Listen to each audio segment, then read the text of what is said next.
பொன்னியின் செல்வன் நேயர்களே, இது பொன்னியின் செல்வன் தமிழ்நாட்டு சோழனாக ஒரு வீரன், ஒரு மாயக்காரி, ஒரு மந்திரவாதி.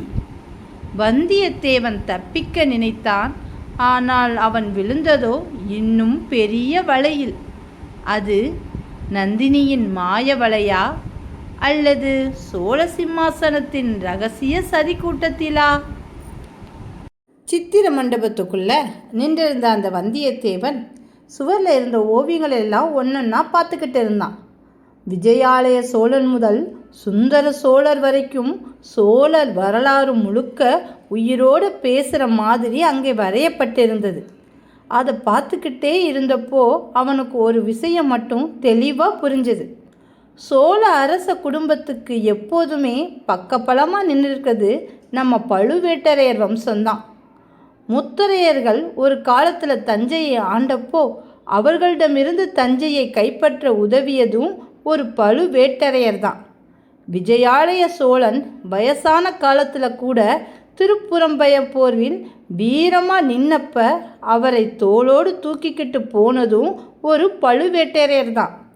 ஆதித்த சோழனுக்கு பட்டாபிஷேகம் சூட்டியதும் ஒரு பழுவேட்டரையர் தான். போரில் பக்கத்தில் நின்னதும் அந்த பழுவேட்டரையர் தான். ராஜாதித்ய சோழர் உயிர் விடும் நேரத்தில் கூட மடியில் தாங்கி நின்னதும் பழுவேட்டரையர் தான். இப்படி பார்த்தா சோழ பேரரசருடைய ஒவ்வொரு வெற்றிக்குள்ளும் பழுவேட்டரையர் குலத்தோட நிழல் இருந்துக்கிட்டே தான் இருக்குது. அதனால்தான் சுந்தர சோழரே கூட இவங்களோட அனுமதி இல்லாமல் எதுவும் செய்ய மாட்டார் போல. பெரிய பழுவேட்டரையரும் சின்ன பழுவேட்டரையரும் சாதாரண ஆளுங்க இல்லை, ஆட்சியோட ஒரு பாகமாகவே இருக்காங்க. இது எல்லாமே வந்தியத்தேவன் தன் மனசுக்குள்ளே நினச்சான். ஆனால் அவனோட நிலைமை தான் ரொம்ப கவலையாக இருக்குது. சின்ன பழுவேட்டரையருக்கு அவன் மேலே ஏதோ சந்தேகம் வந்துருச்சு. அதனால தான் இந்த கவனிப்பெல்லாம் இருந்தாலும் இந்த பட்டு பீதாம்பரம், இந்த மரியாதை, இது எல்லாம் இருந்தாலும் கூடவே 3 காவல்காரர்களும் இருக்காங்க. இது எல்லாம் விருந்தோம்பல் இல்லை, அவனை கண்காணிக்கிறதுக்காக வச்சது. பெரிய பழுவேட்டையர் வந்துட்டார்னா அவ்வளோதான், எல்லாம் முடிஞ்சது. அப்புறம் நேராக பாதாள சிலை தான் அவன் என்று உள்ளுக்குள்ளே பதறிக்கிட்டே இருக்கிறான். பாதாள சிறைனா சாதாரண விஷயம் இல்லை. அங்கே ஒரு ஆள் உயிரோடு போனால் திரும்பி வெளியே வரவே முடியாது. அப்படியே வந்தாலும் எலும்பும் தோலுமா தான் அறிவு மழுங்கி ஒரு பைத்தியக்காரனாக வெளியில் வரணும். இளையராணியை பார்க்கணுங்கிற ஆசை கூட இப்போ வந்தியத்தேவனுக்கு இல்லை. முதல்ல உயிரோடு தப்பணும், அப்படித்தான் எண்ணிக்கிட்டான். அதே நேரம் குந்தவி தேவிக்காக கொண்டு வந்த ரகசிய ஓலையோட ஞாபகமும் வந்துச்சு. அந்த ஓலை கண்டிப்பாக சின்ன பழுவேட்டையரிடம் தான் சிக்கியிருக்கணும். அதனால தான் அவருக்கு என் மேல் சந்தேகம் வந்திருக்கு. அதை எப்படியாவது திரும்ப வாங்கணுமே யோசிக்க ஆரம்பித்தா வந்தியத்தேவன். அப்படி யோசிச்சுக்கிட்டேவும் சித்திர மண்டபத்தோட ஜன்னல் வழியாக எட்டி பார்த்தான். அங்கே சின்ன பழுவேட்டரையர் தன்னுடைய பரிவாரங்களோட குதிரை மேலே வந்து கொண்டிருந்தார். அதை பார்த்த உடனே வந்தியத்தேவனுக்கு ஒரு யுக்தி தோணுச்சு. ஆஹா, வழி கிடைச்சிருச்சு, மனசுக்குள்ளே சிரிச்சுக்கிட்டான். உடனே வெளியில் வந்து அங்கே நின்றுக்கிட்டு இருந்த காவல்காரங்களை கூப்பிட்டு, அண்ணன்மார்களே, என் பழைய உடையை எனக்கு தாருங்கள் அப்படின்னு கேட்டான். ஒருத்தன் சிரிச்சுக்கிட்டே கேட்குறான், அந்த அழுக்கு துணி உனக்கு எதுக்கு தம்பி? இப்போ பட்டு உடை போட்டிருக்கிறாயே, அது போதாதா என்று கேட்டான். வந்தியத்தேவன் உடனே, அதில் நிறைய காசு வச்சுருந்தேன். அதுக்கு இன்னொருவன் நக்கலா, அதில் என்ன காசு வச்சுருக்க போகிற, 5 ரூபாயோ 10 ரூபாயோ அப்படி சொன்னான். அடடா திருட்டு பெயரே, காசுக்காகத்தான் இவ்வளோ வேஷமா அப்படின்னு கேட்டான். வந்தியத்தேவன் உடனே, உன் பழைய துணியை வெள்ளாட்டத்தில் போட்டுட்டோம், இப்போ முதல்ல முழுங்கியிருக்கும், முதலுக்குள்ளே போனது திரும்ப வருமா அப்படின்னு கேலி பண்ணால் இன்னொரு காவல்காரன். உடனே நம்ம நாயகன் வந்தியத்தேவனுக்கு கோபம் ஏறிடுச்சு. திருட்டு பயல்களா, என் உடை எனக்கு வேணும், அதில் முக்கியமான உடைமைகள்லாம் இருக்குது அப்படின்னு சத்தம் போட்டான். உடனே இன்னொருத்த முன்னாடி வந்து, கொடுக்கலைன்னா என்ன செய்வ, கழுத்தை சீவிடுவியா, ஞாபகம் வை தம்பி, இது தஞ்சாவூர் அப்படின்னு எகத்தாளமாக சொன்னான். அந்த வார்த்தை வந்தியத்தேவனோட ரத்தத்தையே கொதிக்க வச்சிருச்சு. நான் கோட்டை தளபதியிடம் போய் முறையிடுகிறேன் அப்படின்னு சொல்லிட்டு வேகமாக நடந்து போனான். அவனை பிடிக்க காவல்காரங்க பாஞ்சு போனாங்க. அடுத்த நொடி மின்னல் மாதிரி நடந்துச்சு. வந்தியத்தேவன் தன்னை பிடிக்க வந்த ஒருத்தனோட மூக்குல நேராக ஒரு குத்துட்டான். ரத்தம் பொல பொலன்னு விழுந்து அவன் கீழே விழுந்துட்டான். இன்னொருவனை 2 கால்களுக்கு நடுவில் ஓங்கி ஒரு உத, அவ்வளோதான், அவனும் அலறி விழுந்தான். 3வது அவனை பின்னாடி இருந்து பிடிக்க வந்தப்ப அவனை தூக்கி சுவரில் ஒரு எரி எரிஞ்சிட்டான். கண் இமைக்கிற நேரத்தில் 3 பேரும் தரையில், வந்தியத்தேவன் மட்டும் நடுவில் நிற்கிறான். இப்போ யார் திருடன், யார் வீரன்? முகத்தில் சின்ன சிரிப்போடு நின்னான். இது எல்லாத்தையும் தூரத்திலிருந்து பார்த்துக்கிட்டே வந்து கொண்டிருந்த சின்ன பழுவேட்டரையர் அவனை ஆச்சரியமாக பார்த்தார். இவனை இப்படியே விட்டுவிடக்கூடாது, இவனை வேற மாதிரி பேசி நம்ம பக்கம் வச்சுக்கிடணும் அப்படின்னு முடிவு பண்ணார். உடனே அங்கே வந்துக்கிட்டு, இங்கே என்ன ரகலை அப்படின்னு கேட்டார் சின்ன பழுவேட்டரையர். ஆனால் அவர் மனசில் ஒரே ஒரு கேள்வி மட்டும், வந்தியத்தேவன் ஒரு சாதாரண வாலிபனா இல்லை ஒரு பெரிய புயலா? சிறிய பழுவேட்டரையை பார்த்த உடனே வந்தியத்தேவன் முன்னாடி ஓடி வந்து, தளபதி அவர்களே, என்னை காப்பாத்துங்க அப்படின்னு பெரிய சத்தமாக சொன்னான். இவங்க எல்லாம் திருடர்கள், என் உடையையும் உடைமையையும் எடுத்துக்கிட்டாங்க, என்னையும் கொல்ல பார்த்தாங்க. இதுதான் தஞ்சாவூர் சம்பிரதாயமா என்று அங்கே கேட்டான். அத்தோடு விடலை, நான் உங்களுக்கு மட்டும் விருந்தாளி இல்லை, சக்கரவர்த்திக்கே விருந்தாளி. பட்டத்து இளவரசர் ஆதித்த கரிகாலன் அனுப்பிய ஓலை கொண்டு வந்த தூதன் நான். எனக்கே இப்படி செய்கிறாங்களே, சாதாரண மனிதராக இருந்தால் என்ன செஞ்சிருப்பாங்க அப்படின்னு கோபத்தோடவே பேசினான். இதே வேலையை எங்கள் தொண்டை மண்டலத்தில் யாராவது செஞ்சிருந்தா இப்படிப்பட்ட வீரர்களை நாங்கள் உடனே கழுவில் ஏற்றியிருப்போம். அடுத்துதான் வேற வேலையை பார்ப்போம் அப்படின்னு சொன்னான். ஒரே நேரத்தில் 3 காவலர்களையும் கீழே போட்டுட்டு இவ்வளோ தைரியமாக நின்று பேசுகிற வந்தியத்தேவனை பார்த்து சிறிய பழுவேட்டையருக்கு இன்னும் ஆச்சரியம் குறையவே இல்லை.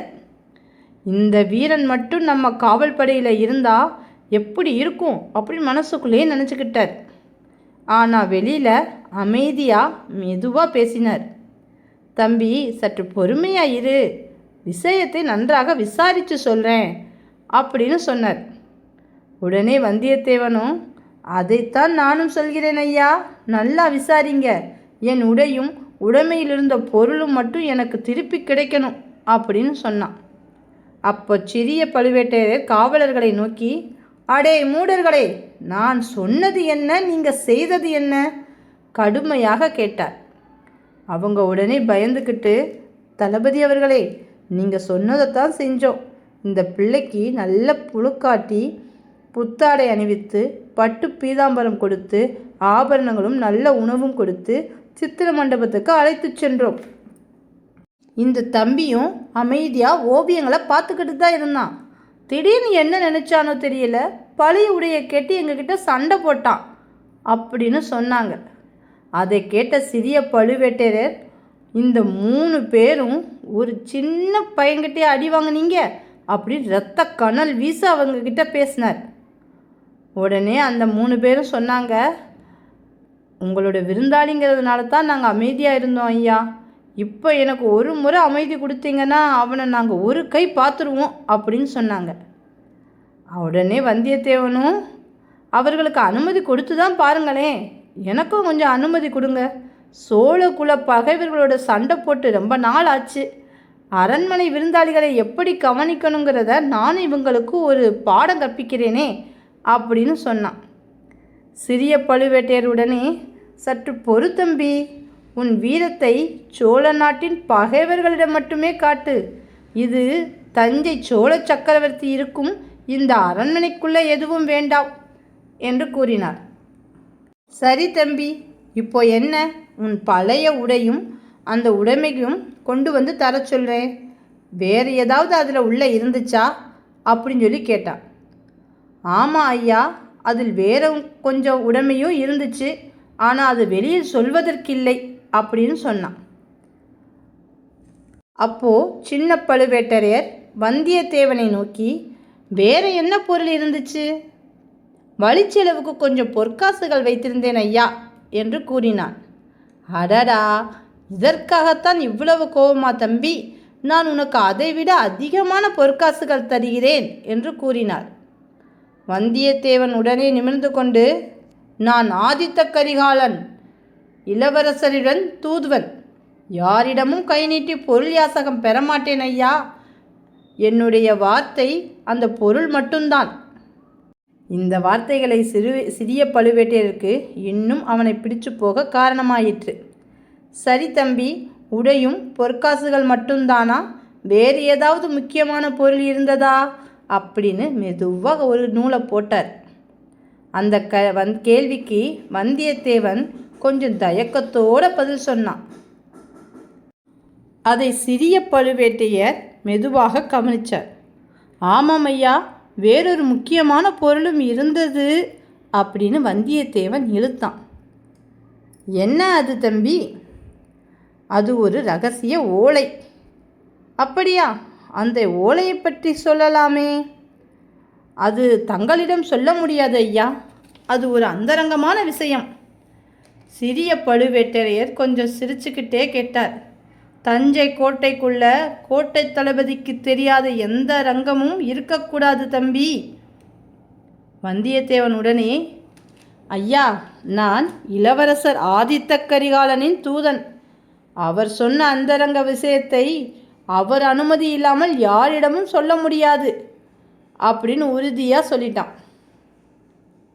நீங்கள் இந்த சாம்ராஜ்யத்தை காப்பது பற்றி எனக்கு நன்றாகவே தெரியும் ஐயா. பழையாறையிலிருந்து சக்கரவர்த்தியை இங்கு கொண்டு வரவில்லை என்றால் என்ன நடந்திருக்கும் என்று யாருக்குமே தெரியாது. அதற்காக நான் உங்களுக்கு நன்றி கடன்பட்டவன்தான்.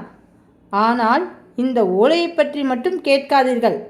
அந்த ஓலை எனக்கு திரும்பவும் வேண்டும் என்று கூறினான் வந்தியத்தேவன். உடனே சிறிய பழுவேட்டரையரோ, இந்த தம்பியிடம் நாம் கொஞ்சம் கவனமாக இருக்க வேண்டும் என்று எண்ணிக்கொண்டே அமைதியாக உள்ளே சென்றார். சிறிது நேரம் கழித்து அவர் திரும்பி வரும்போது அவர் கூடவே ஒரு காவலன். அவன் கையில் ஒரு சிறிய தட்டு. அந்த தட்டில் வந்தியத்தேவனுடைய பழைய உடையும் பொற்காசு மூட்டையும் அந்த காணாமல் போன அரைச்சுருளும் இருந்தது. அதை பார்த்தவுடனே வந்தியத்தேவனுக்கு உள்ளுக்குள் சந்தேகம் உறுதியாக போச்சு. சரிதான், இந்த ஓலை இவர்கிட்ட தான் இருந்திருக்கு. எடுக்கிற மாதிரி எடுத்துட்டு இப்போ கொடுக்குற மாதிரி கொடுக்காங்களே அப்படின்னு நினச்சிக்கிட்டான். பொற்காசு மூட்டையை அவிழ்த்து எண்ணி பார்த்தான். அதில் கூடுதலாகவே காசுகள் இருந்தன. உடனே தனக்குரியதை மட்டும் எடுத்துக்கொண்டு மீதியை திருப்பி கொடுத்தான்.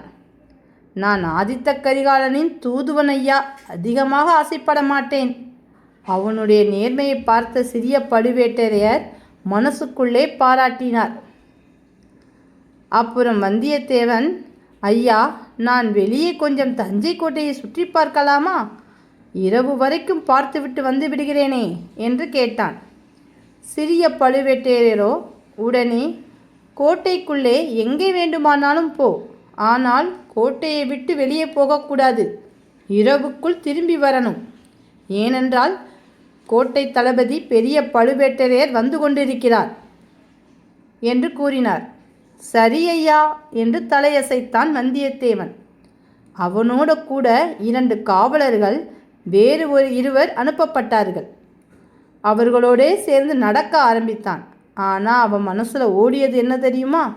இந்த இருவரையும் கண் இமைக்கிற நேரத்தில் ஏமாத்திட்டு இங்கிருந்து தப்பிச்சு போகணும் அப்படி நினச்சிக்கிட்டே வந்தியத்தேவன் தஞ்சை கோட்டைக்குள்ளே சுற்றி சுற்றி பார்த்து கொண்டே வந்தான்.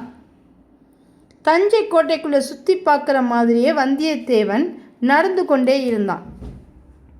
இவங்களை அடிச்சிட்டு கீழே தள்ளிட்டு போகிறது அவ்வளோ கஷ்டம் இல்லை, ஒரு நொடி போதும்.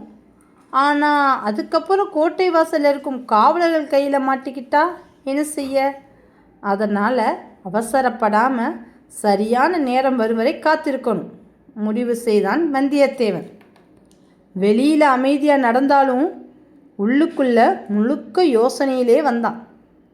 வரும்போதே ஒவ்வொருத்தர்கிட்டையும், இது என்ன அரண்மனை, இது யாருடையது, இது என்ன கொடி, அப்படி வழி நெடுக கேள்வி கேட்டுக்கிட்டே போனான். அவன் மனசில் இன்னொரு யோசனையும் ஓடிக்கிட்டே இருந்துச்சு. இந்த கோட்டைக்குள்ள நமக்கு உதவி செய்ய வேறு யார் இருக்காங்கன்னு. அப்படி யோசித்து பார்க்கும்போது தான் பழுவூர் இளையராணி நந்தினியின் நினைவு அவளுக்கு வந்தது. அவங்க மனசு வச்சா இந்த கோட்டையிலிருந்து தப்பிக்கலாம். ஆனால் இவ்வளவு பெரிய கோட்டையாக இருந்தாலும் ஒரு ரகசிய சுரங்கம் கண்டிப்பாக இருக்கணுமே. நந்தினியோட அரண்மையை எப்படி கண்டுபிடிக்கிறது? அது சிங்கத்தோட குகைக்குள்ள தலையை வைப்பதற்கு சமம் அல்லவா என்று நினைத்து கொண்டே போனான். எப்படியாவது பாதாள சிறையில் மாட்டிக்காமல் தப்பிக்கணும் என்பதுதான் அவனோட குறிக்கோள். அப்படி யோசிச்சுக்கிட்டே போய்கிட்டு இருந்தபோது ஒரு திருப்பத்தில் ஒரு பெரிய சத்தம் கேட்டது. திரும்பி பார்த்தான். வேளக்கார படை வீரர்கள் வழக்கம் போல சக்கரவர்த்தியை சந்திச்சிட்டு கோட்டையை விட்டு வெளியே வராங்க. அதை பார்த்தவுடனே வந்தியத்தேவனுக்கு பலமான யோசனை வந்துச்சு. இந்த கூட்டத்தில் கலந்துட்டா நாமும் தப்பிச்சிடலாம் அப்படின்னு எண்ணிக்கிட்டே அந்த கூட்டத்துக்குள்ளே கலந்து கொள்ள போனான். வேலைக்கார படை வீரர்களை சேர்ந்து இவனும் கோஷம் போட்டான், சத்தம் போட்டான், உற்சாகமாக நடந்தான். உண்மையிலே அவனோட உற்சாகம் வேலைக்கார படை வீரர்களை விட அதிகமாக இருந்துச்சு. சில வீரர்கள் கூட இவன் யாரடா அப்படின்னு உத்து பார்த்தாங்க. அதிகமாக மதுபானம் அறிந்திருப்பான் போல அப்படின்னு நினச்சிட்டு அவனை யாருமே கண்டுக்கலை. அவன் கூடவே வந்த 2 காவலர்களும் அவனை கண்காணிக்கிறதுக்காக கூட்டத்தோட ஓரமாகவே நடந்தாங்க. பரவாயில்லை, இவன் இந்த கூட்டத்திலேருந்து எப்போ வெளியில் வருவான், அப்போ பிடிச்சிக்கலாம் அப்படின்னு அவனை பார்த்துக்கிட்டே ஓரத்திலே நடந்து வராங்க. அந்த நேரத்தில் ஒரு தெருவின் சந்து வழியில் ஒரு தயிர் கூடை சுமந்த ஒரு பெண் நின்றுக்கிட்டு இருந்தான். வேலைக்கார படை வீரர்களில் ஒருவன் அவளை பார்த்து, எனக்கு தாகமாக இருக்கம்மா, தயிர் கிடைக்குமா என்று கேட்டான். உடனே அந்த பொண்ணு, தயிரெல்லாம் கிடைக்காது, வேணும்னா 2 அறை கிடைக்கும் அப்படின்னு பதில் கொடுத்தா. அதை கேட்டவனுக்கு கோபம். அதையாவது கொடுத்துட்டு போ அப்படின்னு அவளை துரத்தி ஓட ஆரம்பித்தான். அவனை தொடர்ந்து அவனை பிடிக்க சில வீரர்களும் சிரிச்சுக்கிட்டே ஓடினாங்க. இதுதான் சமயம்னு வந்தியத்தேவன், ஓடு ஓடு, பிடி பிடி என அவர்களை தொடர்ந்து ஓட ஆரம்பித்தான். சில சந்து பொந்துக்கள்லாம் தாண்டியதும் அந்த தயிர்கார பெண் காணாமலே போயிட்டான். அந்த வீரர்களும் சிரிச்சுக்கிட்டே திரும்பி வந்துட்டாங்க. ஆனால் நம்ம வந்தியத்தேவன் மட்டும் திரும்பி வரவில்லை. அந்த பெண் போன வழியிலே அவனும் ஓடிக்கிட்டே இருந்தான். 2-3 தெருக்களை தாண்டிய பிறகு மெதுவாக நடக்க ஆரம்பித்தான். அங்கே மரங்கள் அடர்ந்த ஒரு பெரிய தோட்டம் இருந்தது. அதுக்குள்ளே போய் ஒரு பெரிய மதில் சுவரின் அடியில் அமர்ந்துக்கிட்டான். வேலைக்கார படை இன்னும் கோட்டையை தாண்டி வெளியே போக நேரம் இருக்குது, கொஞ்சம் ஓய்வெடுக்கலாம்னு நினச்சி சுவரில் சாஞ்சு படுத்துட்டான்.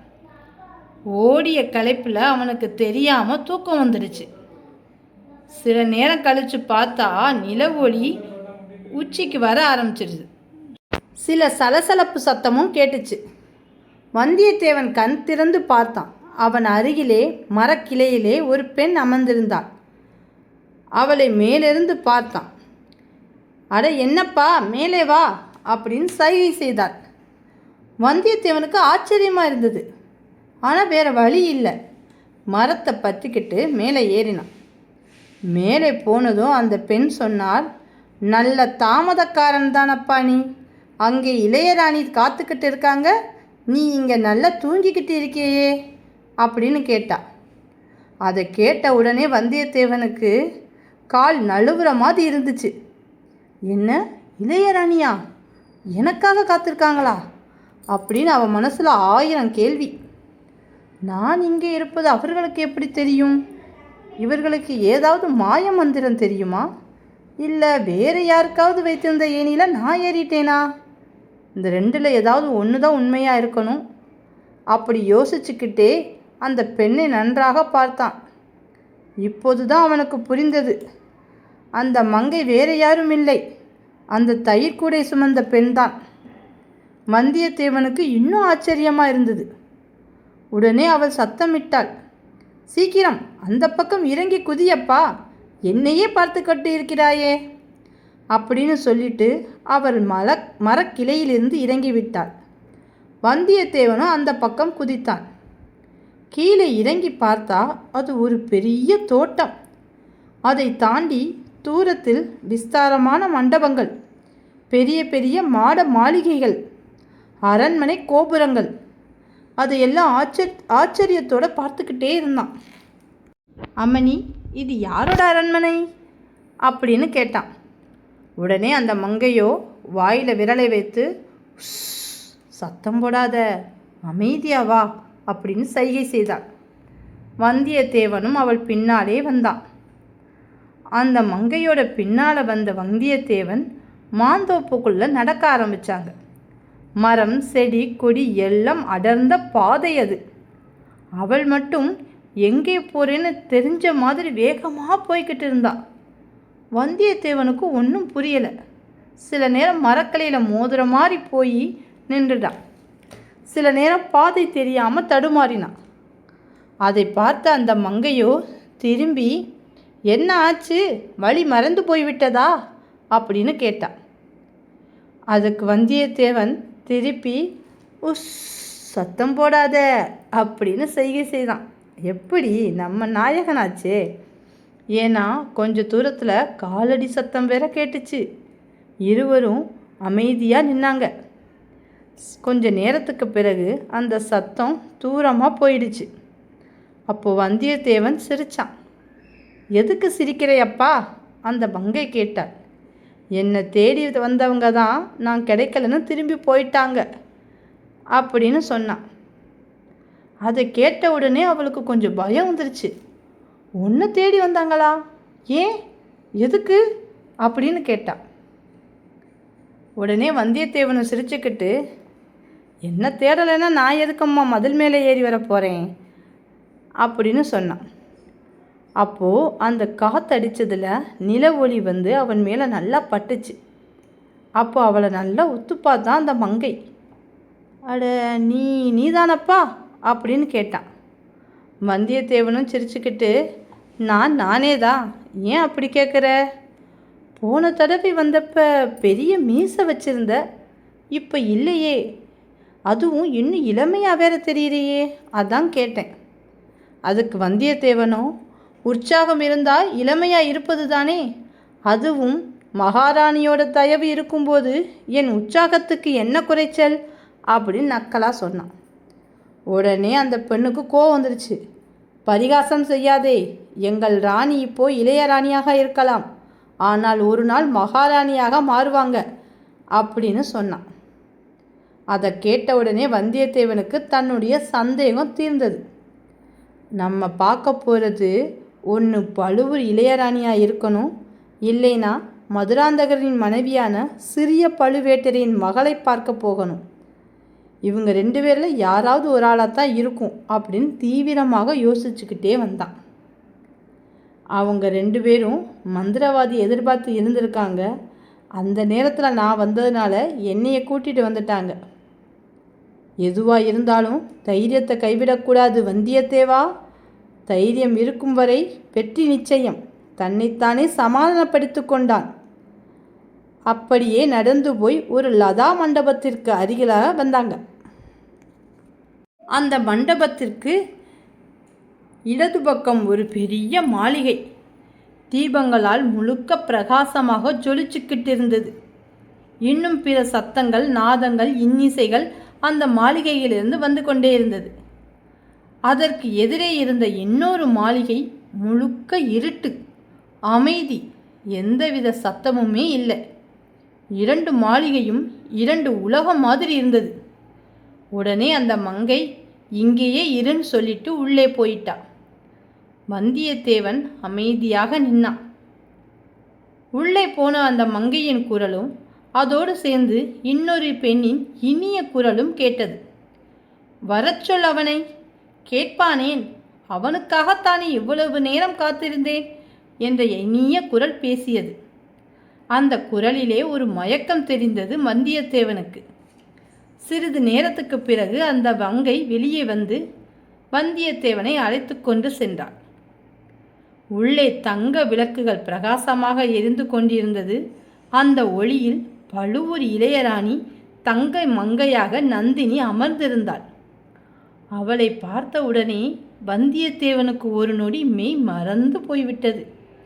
அந்த தீப ஒளியில் வீசும் நறுமண புகையோ அவளோட அழகோ எதுவோ, ஆனால் வந்தியத்தேவனுக்கு அது ஒரு தேவலோக காட்சி மாதிரி இருந்தது. இது மனித அழகா அல்லது தேவலோக கன்னியா? வந்தியத்தேவனுக்கு ஒரு தடவை மதுபானம் குடித்ததுனால அறிவு போயிடுச்சு. அதனால் அவன் என்ன செஞ்சான், இனி மதுபானமே குடிக்கக்கூடாதுன்னு சபதம் எடுத்திருந்தான். அதை விட ஒரு மிகப்பெரிய போதை இந்த மாது போதை. அதனால் அவன் உடனே தன்னை கட்டுப்படுத்தி கொண்டு, வணக்கம் மகாராணி அம்மா என்று தலை வணங்கினான். நந்தினி சிரிச்சுக்கிட்டே, நீங்கள் தான் அந்த மந்திரவாதியா? எனக்கே சந்தேகம் வந்துவிட்டது. வந்தியத்தேவன் உடனே சிரிச்சுக்கிட்டேவும், உங்கள் பணிப்பெண் என்னை பார்த்து எப்படி கேட்டார்கள் தெரியுமா? நீதானா என்று. வாசுகிக்கு உன்னை பற்றி எதுவும் தெரியாது, அதனால் அவள் அப்படி கேட்டிருப்பாள். ஆனால் நீ உண்மையாலுமே மந்திரவாதிதான். மந்திரவாதின்னு சொல்லிக்கிட்டு இருக்க பல பேர்லாம் பொய்யர்கள். என்ன மாய மந்திரம் செஞ்சாயோ தெரியல, ஆனால் இந்த இடத்துக்கு இந்நேரத்துக்கு நீ எப்படி வந்த? உண்மையிலே மிகப்பெரிய மந்திரவாதி தான் நீ அப்படின்னு சொன்னாங்க. அம்மணி, தாங்கள் கொடுத்த மோதிரம் என்னிடம் இருந்ததல்லவா, அதை காட்டித்தான் வந்தேன். அதை காட்டினால் பகலிலே வந்திருக்கலாமே, இப்படி ஏன் ஒளிந்து வந்திருக்கிறாய்? அதுவா, உங்கள் கொழுந்தனார் சிறிய பழுவேட்டரையர் இருக்காரே, அவருடைய காவலர்களிடமிருந்து தப்பித்து வருவதற்கே பெரும்பாடு ஆகிவிட்டதம்மா. அவருக்கு என் மேல் சந்தேகம் வந்துவிட்டது. உடனே நந்தினிக்கு கவலையாகிவிட்டது. இந்த முத்திரை மோதிரத்தை பற்றி எதுவும் கேட்டாரா? எப்படி உன் கைக்கு வந்தது என்று கேட்டாரா? நீ என்ன சொன்னாய் என்று கவலையுடன் கேட்டார். நான் உங்கள் பெயரை சொல்லவில்லை அம்மா, பெரிய பழுவேட்டரின் பெயரைத்தான் சொன்னேன். அப்போதுதான் நந்தினிக்கு கொஞ்சம் நிம்மதி அடைந்தது. அதனால்தான் என்னை இங்கே காத்திருக்க சொன்னார்கள் போல. சரி, நீ வந்த முக்கியமான விஷயத்தை சொல். வந்தியத்தேவன் சொல்ல ஆரம்பித்தான். ஆழ்வார்க்கடியான் நம்பி உங்களிடம் ஒரு செய்தியை சொல்லச் சொன்னார். ஒரு காலத்தில் நீங்களும் அவர்களும் அண்ணன் தங்கை என்று கூறினார். என்ன சொன்னார்? அவரை எப்படி உனக்கு தெரியும்? அதுவா அம்மணி, நான் வீரநாராயண ஏரிக்கரையிலிருந்து அவரை பார்த்தேன். அப்பொழுது பெரிய பழுவேட்டரையர் பரிவாரங்கள் வந்தது. பின்னாலே உங்களது மூடு பல்லக்கும் வந்தது. அப்போது திடீரென நீங்கள் வெளியில் எட்டி பார்த்தபோது நானும் அவரும் நின்று கொண்டிருந்தோம். அதனால் அவர் என்னிடம் உங்களை பார்த்து ஒரு செய்தியை சொல்லச் சொன்னார். நான் கடம்பூரில் தங்களை சந்திக்க முடிவு செய்தேன். ஆனால் முடியவில்லை. கோட்டைக்கு வெளியில்தான் பார்க்க முடிந்தது. சரி, அவர்கள் என்ன செய்தி சொன்னார்கள்? தாங்கள் மீண்டும் விஷ்ணு பக்தையாக மாறிவிடச் சொன்னார்கள். அப்படியா? நானும் திருப்பி கூறுகிறேன், என்னை முழுவதும் மறந்துவிடச் சொல். நான் ஆண்டாளாக இருப்பதற்கு தகுதியற்றவள். இப்படி ஒரு சகோதரி இருந்தாள் என்பதை நினைக்கவே வேண்டாம் என்று சொல் என்று கூறினாள். ஆனால் நந்தினியின் பார்வையோ எங்கோ தொலைவுக்கு போய் சேர்ந்தது. பழைய நினைவுகள் மனசுக்குள் திரும்பி வந்த மாதிரி. சில நொடிகள் கழித்து மெதுவாக கேட்டாள். ஐயா, தாங்கள் எனக்கு ஒரு உதவி செய்ய முடியுமா? உடனே வந்தியத்தேவன், இவ்வளவு சக்தி வாய்ந்த பெண்மணிக்கு என்னுடைய உதவி எதற்கம்மா? ஆணையிட்டால் செய்வதற்கு 1000 பேர் இருக்கிறார்களே. நந்தினி மெதுவாக சிரித்தாள். என் அந்தரங்க காரியங்களுக்கு ஒரு காரியதரிசி வேண்டும். நீங்கள் அதற்கு சரியான ஆளாக இருப்பீர்கள் என்று நினைக்கிறேன் என்று கூறினாள். அதற்கு வந்தியத்தேவனோ, மன்னிக்கவும் தாயே, அந்த வேலைக்கு நான் ஏற்கனவே வேறொருவரிடம் ஒப்பு கொடுத்து விட்டேன். யாரிடம்? அதுவும் எனக்கு போட்டியாக? அவன் மெதுவாக ஓலைச்சுருளை எடுத்தான். இதோ இந்த ஓலையை பலர் ஏற்கனவே படித்துவிட்டார்கள். அதனால் நீங்களும் படிப்பதில் தவறில்லை அம்மா என்று கொடுத்தான். நந்தினி அதை வாங்கி விளக்கொலியில் படித்தாள். அதை படிக்கும்போது அவள் கண்கள் மாறின. கோபம் ஜொலிக்க ஆரம்பித்தது. பிறகு அவள் தலை நீட்டி, குந்தவி தேவிக்கு தாங்கள் அந்தரங்க காரியதரிசியாக போகிறீர்களா? ஐயா, நமக்குள் ஒரு ஒப்பந்தம் போட்டுக்கொள்வோம். என்ன ஒப்பந்தம் அம்மா? அவள் கொடுக்கும் மறு ஓலையை தாங்கள் என்னிடம் கொண்டு வந்து கொடுக்க வேண்டும். அதற்கு பதிலாக நான் உங்களை இங்கிருந்து தப்பிக்க வழி செய்கிறேன். வந்தியத்தேவன் சிரித்து கொண்டே கேட்டான், இவ்வளவு பெரிய அபாயத்துக்குள் என்னை இழுத்துச் செல்கிறீர்களே, அதற்கு தகுந்த பரிசு வேண்டாமா? நந்தினி அவளை நேராக பார்த்தாள். பரிசா? கண்டிப்பாக கிடைக்கும். பெரிய பழுவேட்டரையர் இத்தனை நாள் தவம் கிடந்த சன்மானம் தங்களுக்கு கிடைக்கும் என்று கூறி ஒரு மோகன பார்வையை வந்தியத்தேவனை நோக்கி வீசினாள். இந்த மாய வலையில் சிக்கவே கூடாது வந்தியத்தேவா என்று அவன் மனசுக்குள் எச்சரித்து கொண்டான். அந்த நேரத்தில் தோட்டத்திலிருந்து ஒரு ஆந்தையின் குரல் கேட்டது. ஒரு தடவை அல்ல, 2 தடவை அல்ல, 3 தடவை. அது ஒரு சமிக்கை மாதிரி ஒலித்தது. அந்த சத்தம் கேட்டவுடனே நந்தினியின் முகம் மாறியது. ஆஹா, நிஜமான மந்திரவாதி வந்துவிட்டான் போல என்று மெதுவாக கூறினாள். உடனே வந்தியத்தேவனை பார்த்து, ஐயா, நான் எதிர்பார்த்தது தங்களைத்தான். இனி அவன் எனக்கு தேவையில்லை. இருந்தாலும் அவனிடம் ஒரு வார்த்தை சொல்லிவிட்டு வந்து விடுகிறேன் என்று கூறிவிட்டு, தாங்கள் இந்த மறைவான இடத்தில் இருந்து கொள்ளுங்கள். உங்களை பார்த்தால் தேவையில்லாத பிரச்சனை வரும் என்று கூறிவிட்டு சென்றார். நந்தினி விரிக்கும் மாய வலையில் சிக்கிய வந்தியத்தேவன் ஆந்தையின் குரலில் மறைந்திருக்கும் இரகசியம். நந்தினி விரிக்கும் மாய வலையில் சிக்கியவர் யாரும் மீள்வதுண்டோ? இனி அடுத்த எபிசோட்டில் விறுவிறுப்பான கதை நிகழ்வுகளுடன் உங்கள் தமிழ்நாட்டுச் சோழன்.